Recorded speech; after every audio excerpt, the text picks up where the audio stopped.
Junior school का वह मेरा आखिरी स्पोर्ट डे था। हर साल में मुझे गोल्ड मेडल मिलता था, लेकिन इस बार नहीं जीत पाया। इस बार तो बस किसी तरह दौड़ पूरी कर पाया। पूरी तरह थक गया था, टांगे जवाब दे गई थी। मैं सिल्वर मेडल ही जीत पाया। मैंने अपने मम्मी पापा को देखा और सिर को झटकारा। मैं जानता था कि कुछ गड़बड़ है। वह भी जान गए थे कि कुछ तो गड़बड़ है, पर क्या, यह समझने में ज्यादा वक्त नहीं लगा। स्पोर्ट डे के 5 दिन बाद पता चला कि मुझे ब्लड कैंसर है। पिछले 1 हफ्ते से मुझे बस हल्का हल्का बुखार था। ब्लड टेस्ट हुआ, मालूम पड़ा कि मुझे कैंसर है। तब मैं कैंसर के बारे में कुछ नहीं जानता था। मैं 11 बरस का था। ब्लड टेस्ट में मेरे खून का पूरा लेखा जोखा था। मुझे अस्पताल ले जाया गया।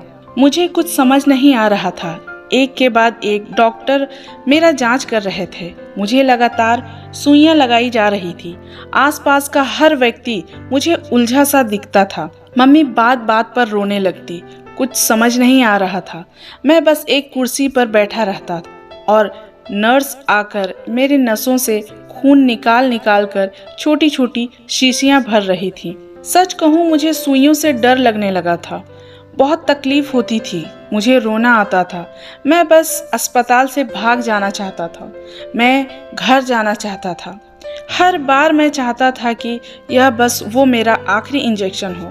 पर तब क्या पता था कि जिंदगी में मेरे लिए और कितने इंजेक्शन लिखे हुए हैं। मुझे अपोलो अस्पताल में भर्ती किया गया। पहली बार मैं अपने डॉक्टर से मिला। पहले तो वो मुझे बिल्कुल अच्छे नहीं लगे। अपनी ज़िंदगी बचाने के लिए उनका शुक्रिया अदा कैसे करूं? उन्होंने मेरी जांच की और एक कमरे में भेज दिया। वहां मैं अपने मम्मी पापा के साथ रहा। रोजाना कितने ही लोग मुझे मिलने आते और ज़िंदगी, भगवान, हौसला, हिम्मत और ऐसे ही न जाने कितनी चीज़ों के बारे में बात करते। मुझे नहीं समझ आता था कि वो ऐसा सब क्यों बोल रहे हैं। मुझे ढेर सारी दवाइयाँ दी जाती। मेरे हाथ में हमेशा एक ड्रिप लगी रहती। मैं वहाँ 16 दिन रहा और फिर मुझे अस्पताल से छुट्टी दे दी गई। वो रात मुझे अच्छी तरह याद है जब मुझे अस्पताल से छुट्टी दी गई थी। हमारे वहाँ से निकलने के ठीक पहले मम्मी पापा मेरे बगल में बैठे, मेरा हाथ थामा और बोले कि मुझे कैंसर है। वो यह भी बोले कि मैं ठीक हो जाऊँगा, पर मेरा इलाज काफ़ी लंबा चलेगा। मैं बस मुस्कुराया और बोला, हाँ, मैं ठीक हो जाऊंगा। जबकि उस समय तक मैं कैंसर के बारे में कुछ नहीं जानता था।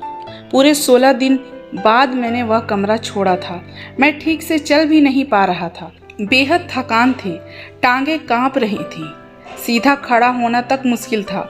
मेरे दोनों हाथ सुइयों के निशान से भरे पड़े थे।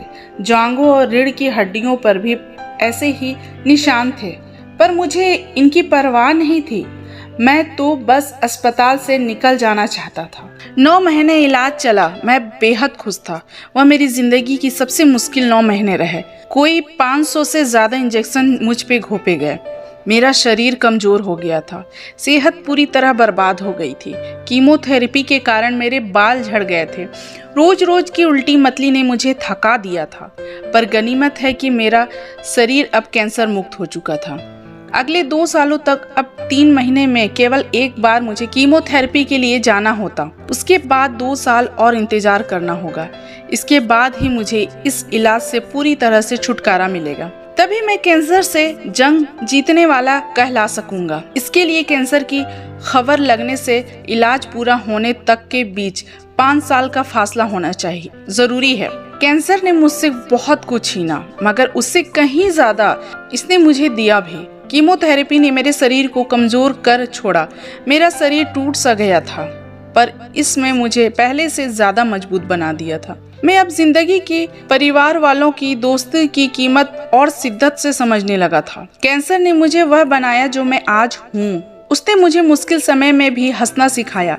कैंसर ने मुझे बताया कि कैसे हमारी जिंदगी की हर चीज छीनी जा सकती है सिवाय हमारी इच्छा शक्ति के, और यह इच्छा शक्ति ही है जिससे हमारी हिम्मत, हमारा हौसला तय होगा।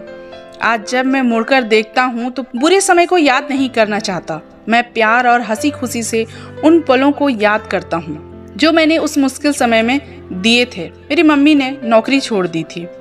वह रोज मेरे साथ द क्रिकेट पढ़ा करती। पापा अपना ज़्यादा से ज़्यादा समय मेरे साथ बिताते। हम हंसी मजाक वाली फिल्में देखते। वह कहते थे कि खुशी से बढ़कर कोई और नहीं जो कैंसर को भगा दे। मुझे अपनी बहन का डरा सहमा चेहरा याद आता है। 7 बरस की छोटी सी उम्र में यह सब समझने की किस कदर कोशिश करती है। वह समझ नहीं पा रही थी कि अचानक ऐसा क्या हो गया कि अब वह घर की सबसे लाडली बच्ची नहीं रह गई।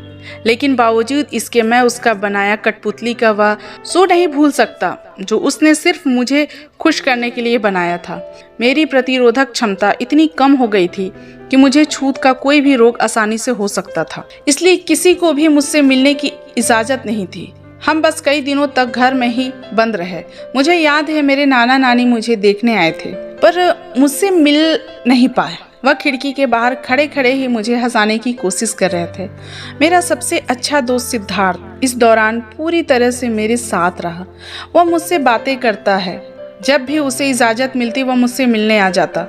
मुझे अजनबियों से भी इतना स्नेह मिला कि हैरत होती है। लोग खुद से फ़ोन करते कहते कि मुझे जब भी खून की ज़रूरत होगी वह देने को तैयार है। एक महिला जिनके बेटे को कैंसर था मेरे पास आई और मुझसे बात की। उनका स्नेह मुझे हमेशा याद रहेगा। मेरा स्कूल, मेरे टीचर सब मेरे साथ बने रहे। 5वीं क्लास के आखिरी महीनों में स्कूल ना जा पाने के बावजूद मुझे सीनियर स्कूल में दाखिला दिया गया। एक दिन मैं स्कूल में अपने दोस्तों से मिला। वहाँ एक अनजान महिला जिन्हें पता भी नहीं था कि मेरे साथ क्या गड़बड़ है, उन्होंने अपने गले में पहना पेंडेंट उतारकर मेरी मम्मी को दे दिया। कैंसर से लड़ने के पूरे 5 साल तक मैं उन्हें पहना रहा। काश मैं उन अनजान महिला का शुक्रिया अदा कर पाता। कीमोथेरेपी के 2.5 सालों में कितनी ही जगहों से मुझे प्यार मिला।